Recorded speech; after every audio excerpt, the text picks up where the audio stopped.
به نام خداوند یکتا. مناسب میدونم که عرایزم رو امروز با چند بیت شعر شروع بکنم و البته اشعار توحیدی. ای همه هستی ز تو پیدا شده، خاک ضعیف از تو توانا شده. آن که تغییر نپذیرد تویی، وان که نمردست و نمیرد تویی. ما همه فانی و بقا بس تو راست، ملک تعالی و تقدس تو راست. از پی توست این همه امید و بیم، هم تو ببخشای و ببخشی کریم. جناب آقای بهرام مشیری در هفته پیش روز دوشنبه یه بیاناتی کردند، باز از سر مخاصمه و دشمنی با اسلام. متاسفانه چقدر دلم میخواد که ایشون از سر انصاف سخن بگن و از سر تحقیق. یه محقق اگر اتفاقا حالا از نظر ما مسلمان ها اشتباه بکنه، به قرآن یه نسبت ناروایی بده، باز میگه محقق، پژوهشگر، منصفه. ولی وقتی که انسان عینک دشمنی با ملت و مذهبی به چشم به دیده بزنه، برای اهل تحقیق و اهل پژوهش خیلی ناراحت کننده است. به هر حال ایشان بیاناتی فرمودن که پاره ای از اونها رو من در عرایض گذشتم پاسخ دادم و دیگه تکرار مکررات مناسب نیست، ولی برخی از اونها لازمه که پاسخ داده بشه. ایشان در دوشنبه گذشته فرمودن که در اسلام ما یک دارالاسلام داریم، یک دارالحرب. دارالاسلام جایی است که مسلمانان مستقر هستند اونجا، و دارالحرب جایی است که مخالفان اسلام هستند که باید با اونها جنگید. همین دوتا عالم رو اسلام به تصویر کشیده، در حالی که فراموش کردن ایشان بفرماد دارالصلح هم ما داریم. صلح حدیبیه چی بوده؟ که پیامبر با مشرکین صلح کرد و تا اونها به قول طبری و دیگران صلح رو نشکستن و پیمان شکنی نکردن، پیامبر عرض کنم که اعلام حرمت اون پیمان رو کرد. بنابراین ما با تمام دنیا که سر جنگ باشون نداریم و سر صلح داریم، اونجا رو دارالصلح میشماریم. و قرآن کریم در سوره نساء فرموده که حتی اگر افرادی از دارالصلح به دست مسلمانان کشته شدن، باید دیهشون رو به سراغ اونها بفرستیم، تقدیم حضورشون بکنیم اگر به خطا هم این قتل واقع شده بود. و الا اگر به عمد واقع شده، که بعضی از فقها گفتن که من قتل کافرا قتل به فی دار الصلح. در دارالصلح اگه کافری هم به دست مسلمان کشته بشه باید قصاص بشه. به هر حال مقصود این که این چهره‌ای که ایشان از اسلام نشون میدن که با همه دنیا ما در جنگیم، این چهره مخالف آن چیزیست که در مدارک اسلامی هست، در قرآن هست. ایشان همینطور یه بیاناتی متاسفانه میکنن بدونی که مدرکی نشون بدن. ولی من میگم در سوره نساء آمده فان اعتزلوکم، اگر از شما مخالفان کناره گیری کردن، ولم یقاتلوکم، با شما نجنگیدن، سر جنگ نداشتن، و القوا الیکم السلام، و اظهار صلح کردن، فما جعل الله لکم علیهم سبیلا، هیچ راهی رو بر ضد اونها خدا برای شما نگشوده. و این تنها شعار نیست که ایشون میفرمایند قرآن شعار میده. پیامبر عملا صلح حدیبیه هم با مشرکین با قریش کرده، پس عمل هم کرده. اگر قرآن کریم گفته که خذ العفو، پیامبر خدا روز مکه عفو هم کرده، فقط شعار نبوده. منتها ایشون متاسفانه تاریخ رو هم تحریف میکنن. داستان عبدالله ابن ابی سرح رو که برادر شیری یعنی رضایی عثمان بود مطرح کردن و فرمودن که عثمان او را آورد که پیغمبر او رو ببخشه، و بالاخره پیامبر او رو بخشید. بعد فرمود که چرا من اشاره کردم به شما، چشمک زدم به شما، یه کسی پا نشد قبل از اینکه من او رو ببخشم گردنشو بزنه؟ این تحریف تاریخی است که خود ایشون قبول دارن. سیره ابن هشام رو قاضی ابرقو در قرون سالفه، قرون گذشته، ترجمه کرده به فارسی که ایشان قرائت هم کردن این رو. در همونجا تصریح شده در جلد دوم که پیامبر فرمود که اونا گفتن یا رسول الله چرا چشمکی به ما نزدی که ما از کار او رو بسازیم؟ پیامبر فرمود ان النبی لا یقتل بالاشاره، پیامبر به اشاره کسی رو نمیکشه. اگر قرار بشه که واجب القتل باشه، قتلی کرده باشه، جرمی داشته باشه که شایسته قتل باشه، پیغمبر تصریح میکنه، به اشاره نمیکنه. خوبه که برای اینکه خوانندگان عزیز هم مراجعه کنن به این مدرک، من ذکر صفحاتش هم بکنم که اینجا نوشتم. در جلد دوم سیرت رسول الله که ترجمه سیره ابن هشامه، ترجمه سیره خیلی قدیمی است، آمده که ان النبی لا یقتل بالاشاره، پیغمبر گفت، خودش هم ترجمه کرده اینطور، گفت پیغمبر خدای کس را به اشارت نکشد. یعنی پیغمبر فرمود که پیغمبر خدا کسی را به اشاره. در جلد دوم مغازی واقدی که باز از کتاب‌هایی است که ترجمهش مورد توجه ایشونه، در صفحه 856 میگه که فقال رسول الله انی لا اقتل بالاشاره.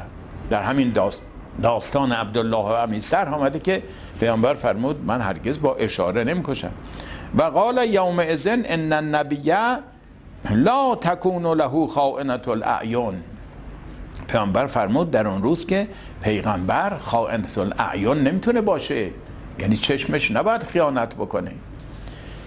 پیامبری که حاضر نشد یه چشمک از روی ناروا بزنه و این رو خیانت شمرد، چطور این دروغ بزرگ رو به خدا میتونسته بگه؟ این محمد امینی که سالها به مردم دروغ نگفته بود و امین مشهور بود بینشون، چطور ایشون میگن همش دروغ پردازی کرده و به خدا تهمت زده؟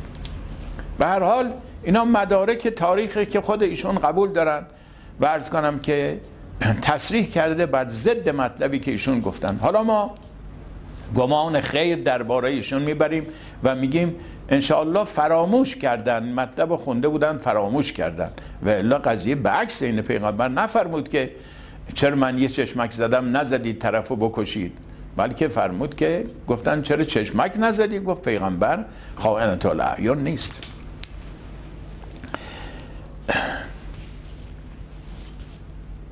مسئله دیگر این است که ایشان از آیات ابتدای سوره بقره رو چند آیه رو خوندن.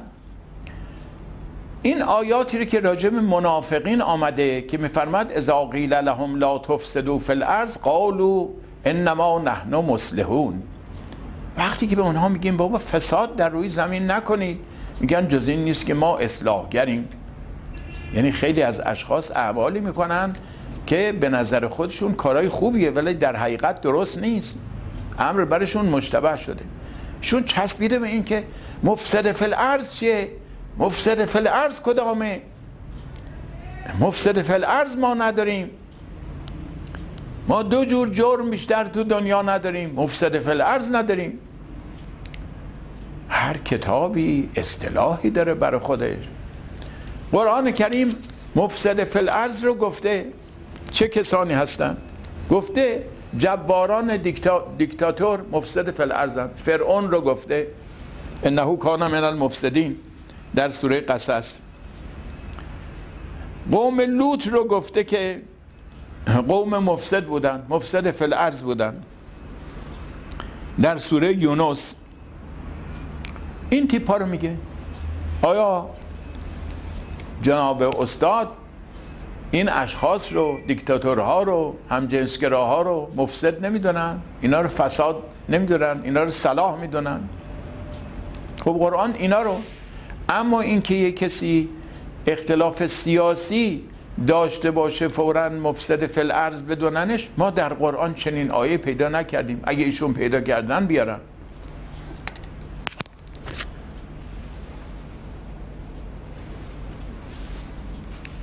موضوع دیگری که ایشان مطرح کردن توهین به امامان بزرگوار اسلام. میگن این ائمه اطهار خون ما رو مکیدند. من خوانندگان عزیز رو به داوری میطلبم.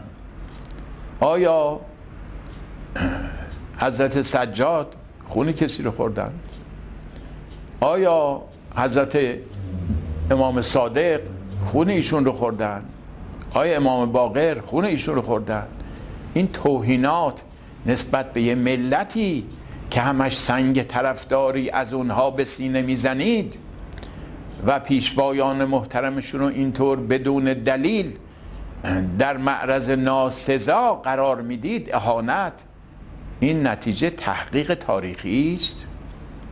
این ادب بحث و مناظره است یا سخنرانی و خطبه است؟ یا میگویند که اماما همه بیکار بودن؟ آیا نخوندن در تاریخ که علی علیه السلام نخلستان بزرگی رو احیا کرده بود و مرتب به او سر میزد و بیل میزد در اون نخلستان کار میکرد؟ آیا ندیدن این آثار رو که امام باقر که قدری سمین و فربه هم بودن کار میکردن و عرق در صورتشون همطور از صورتشون میریخت؟ یک کسی گفت ای پسر رسول خدا شما چرا باید اینطور کار کنیم؟ فرمود که ما نباید کله بر مردم باشیم و این کار عبادته. این آثار رو ملاحظه نفرمودن، همینطور شروع میکنن تهمت زدن و عرض کنم که مقدسات مردم رو به باد استهزاء قرار دادن.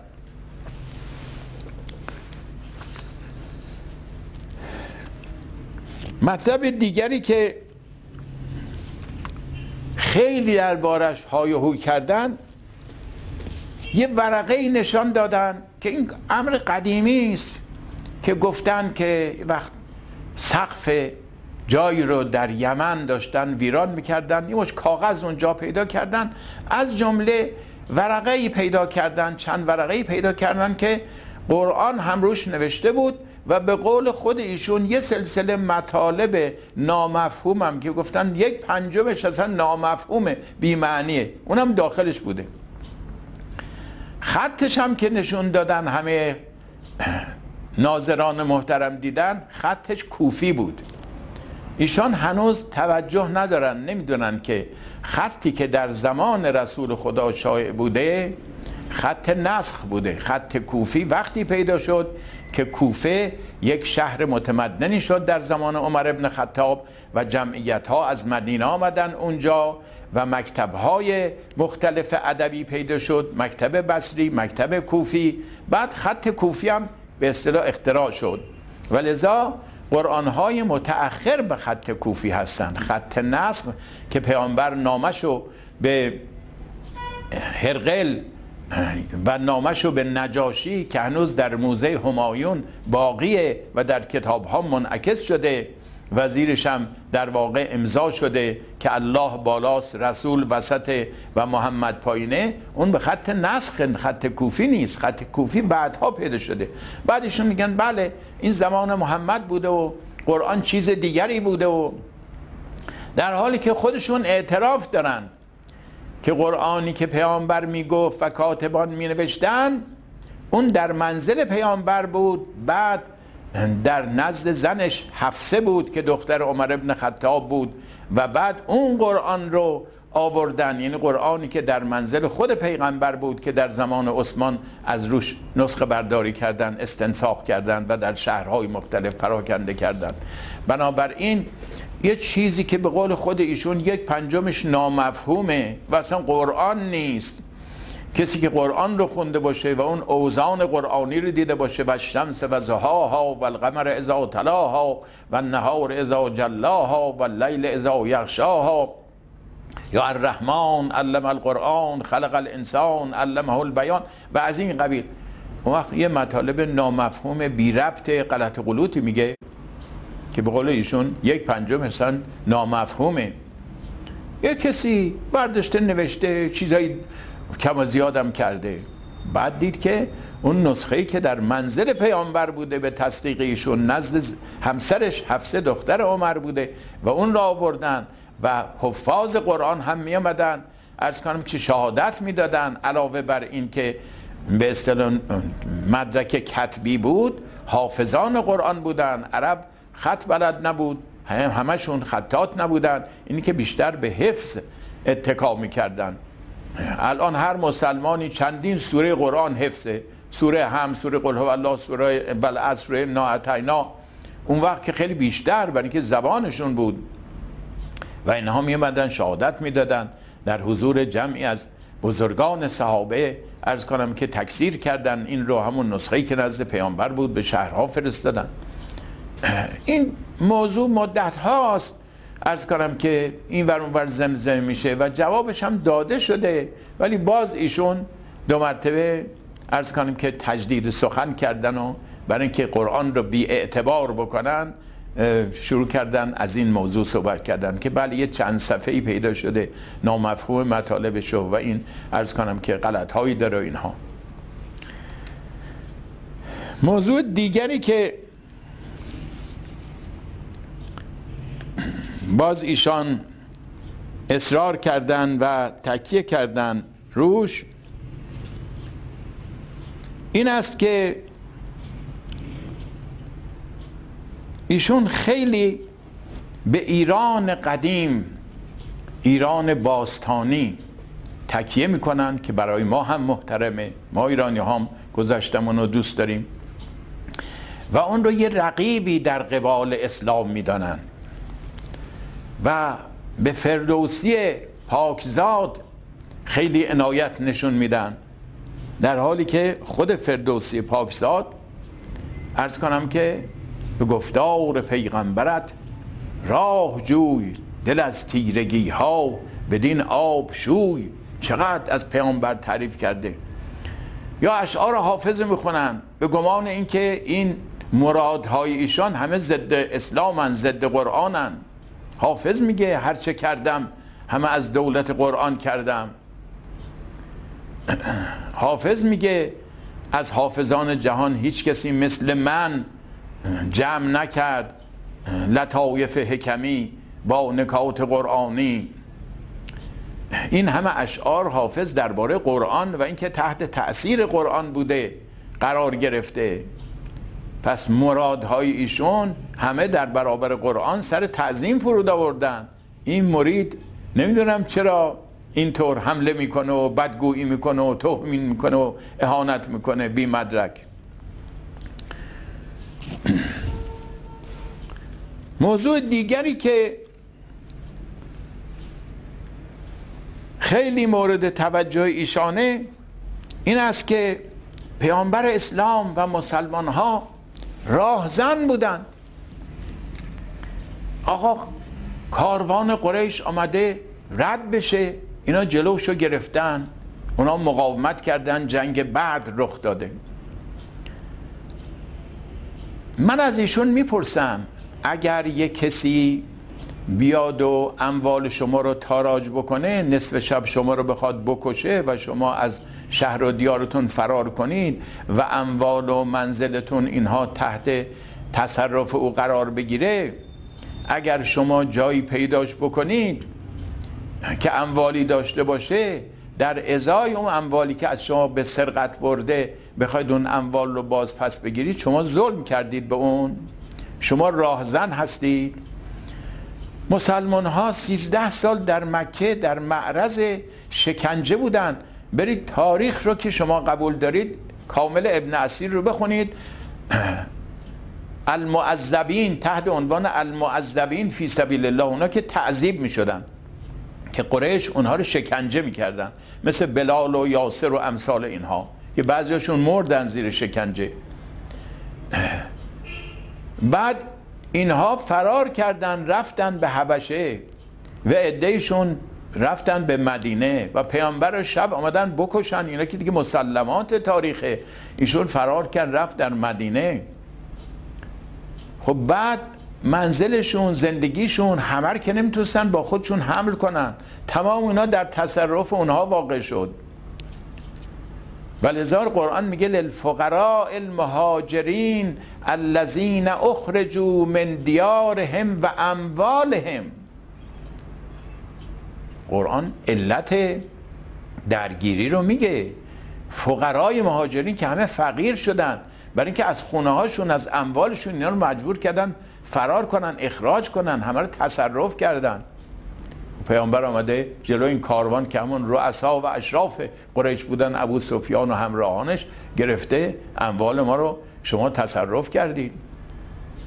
طبعا درگیری ایجاد شده.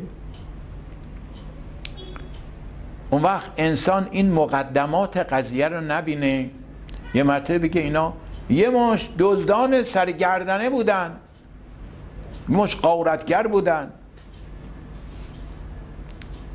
و همش دفاع کنه از اون بتپرستای وحشی که اونها چنین چنان بودن و اسلام و مسلمان ها بد بودن. اونا اگه آدمای حسابی بودن چرا وحدتی نداشتن؟ چرا تمدنی نداشتن؟ چرا عظمتی در دنیا نداشتن؟ چرا شاپور ذوالاکتاف عرض کنم کتفهاشون رو به قول مشهور تنابزش رد میکرد، ذلیل و خوار دیگران بودن، ولی اسلام اومد به اونها وحدت داد، به اونها توحید داد، به اونها سربلندی داد. عرض کنم که امپراتوری عظیمی تشکیل دادن، نیمی از دنیا رو تصرف کردن. این قدرت از کجا آمده بود؟ کی بهشون داده بود؟ چرا قرنها قبلا بودن چنین قدرتی نداشتن؟ شما حتی به عنوان یه انسان بزرگی که تحول در اونها ایجاد کرده به پیامبر اسلام نگاه نمی کنید، بلکه همش توهین میکنید، همش تحقیر میکنید، همش استهزا میکنید. پیامبر فرموده خدای تعالی نمیخواد در ذات او کسی فکر بکنه، چون به جایی نمیرسیم. ما تو عالم ماده گرفتاریم، حقیقت متافیزیک رو نمیفهمیم. گفته در آثار من بنگرید، از این آثار پی به مؤثر ببرید. بعد شما استهزا میکنید این رو، یعنی یه امر بدیهی و روشنو. حالا شما در ذات خدا وارد شدید، ماهیت خدا رو فهمیدید، با مغز محدودتون وجود نامحدود رو دریافتید که استهزا میکنید این رو. پیامبر فرموده لا تتفکروا فی ذات الله، تفکروا فی صنع الله، تفکروا فی خلق الله. این برخلاف عقل. متمدنینی که به نظر شما پیشرفت کردن همه نشستن در ذات خدا فکر کردن یا در خلق خدا و در آثار خدا فکر کردن، با اسرار خلقت آگاه شدن. هم عدهشون با خدای حکیم آشنا شدن، هم با قوانین و قواعد طبیعت و از این قوانین استفاده کردن، ترقی کردن. شما چرا این چیزا رو استهزا میکنید؟ هر چیزی رو به باد مسخره میگیرید. متاسفانه باید خدمتتون عرض کنم که شما وقتی که وارد آیات میشید آیات رو غلط میخوانید. یا بنی اسرائیل اذکروا نعمتی التی انعمت علیکم، فرمود انعمت علیکم که اصلا معنیش غلطه. و انی فضلتکم علی العالمین، بعد به معنیش اشکال کردید.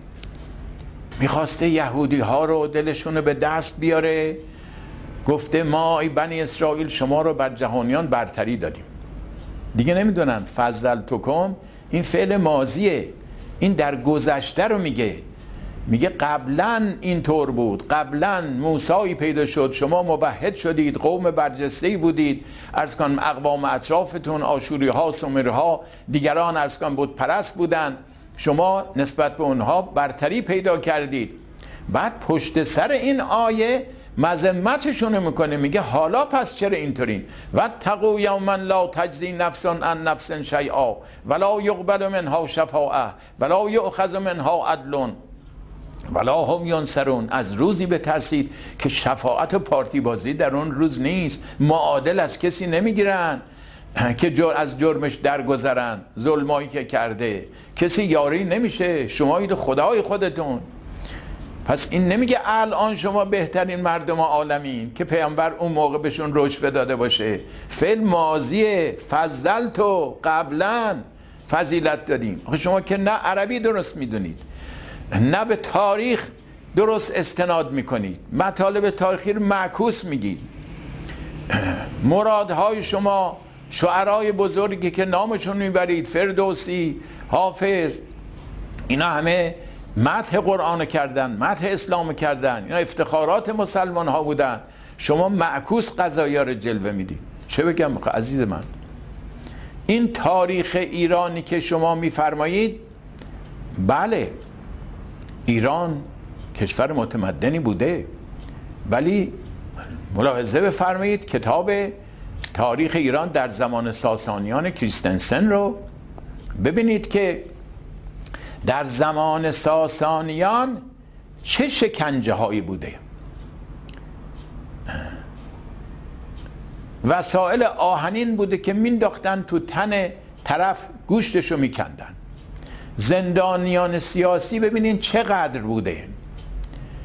مرگ تدریجی که شروع می شده، اول پاشو میشکستن، بعد بالاتر می اومدن، چشمانشون کور میکردن، زبانشون مثلا از کام در می آوردن. چه جور بوده؟ برید اینا رو بخونید ببینید چه وضعی بوده. خود پادشاه یعنی یزدگرد 4000 رامشگر و طباخ داشته. ملت بیچاره در چه وضعی بودن. همین فردوسی بزرگوار رو بخونید، داستان کفشگر رو که انوشیروان که عادل ترین زمامدار دور ایران قبل از اسلام بوده، این همه حاضر نشد به اون کفشگر اجازه بده بچهش تحصیل بکنه، با اینکه عمری ذخیره کرده بود، اومد تمام ذخایرش رو تقدیم ایشان کرد. و همین انوشیروان که عادل ترین پادشاهان دوره قبل از اسلامه، با مزدکیان چه کرد؟ تمام اونها رو پادشاه خودش در یه مجلسی دعوت کرد. اونها رو تاریخ ابن بلخی رو ملاحظه فرمایید، فارسنامه رو نگاه بکنید یا فارسنامه.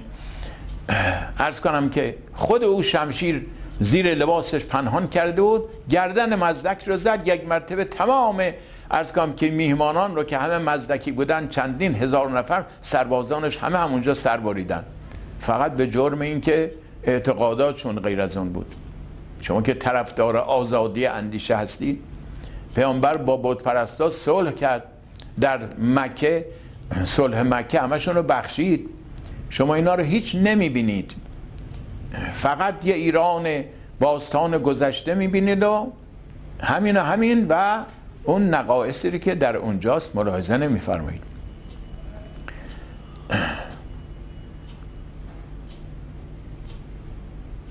پس بنابراین ما با شما چجور سخن بگیم که شما بپذیرید؟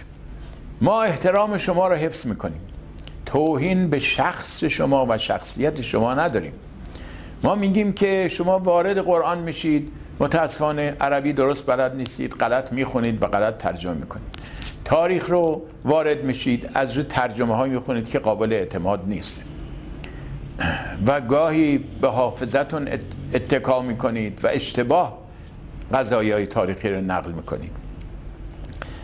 به هر حال این سخن ماست امروز با شما و ما هر هفته گوش به زنگ شما هستیم، ببینیم که چه تحفه‌ای برای ما میارید. اگر وارد اسلام بشید و توهین بکنید و مطالب بی‌مأخذ بگید یا برخلاف تاریخ بگید یا برخلاف قرآن، ما وظیفه خودمون میدونیم با کمال احترام پاسخ شما رو بدیم و کوتاهی نکنیم. من به شما توصیه میکنم که از این مقوله درگذرید. در رشته‌ای که خودتون تحصیل کردید، اطلاعاتی جمع آوری کردید، استاد هستید، در اون رشته وارد شید. شما کتاب شاهنامه رو باز میکنید، میخواید ابیات شاهنامه رو تفسیر کنید، اون داره از رستم و افراسیاب و کیکاووس و یه مرتبه شما میزنید به علی علیه السلام، به پیغمبر، توهین کردن به اونا. آیا شاهنامه گفته چنین گریزهایی رو بزنید؟ اون که از قول پیغمبر نقل میکنه که من شهر علمم علیم در است، درست این سخن گفت پیغمبر است، تو گویی دو گوشم بر آواز اوست. مثل که دارم از خود پیغمبر اینا رو میشنوم، اینطور مدح کرده و اینها. من بیش از این فعلا تصدیق خاطر ناظرین عزیز و محترم و آقای مشیری محترم رو نمیدم. انشالله در آینده بیشتر از اینها صحبت خواهم کرد در این مقوله. درود بر کسی که راه حق و هدایت رو پیروی کرد.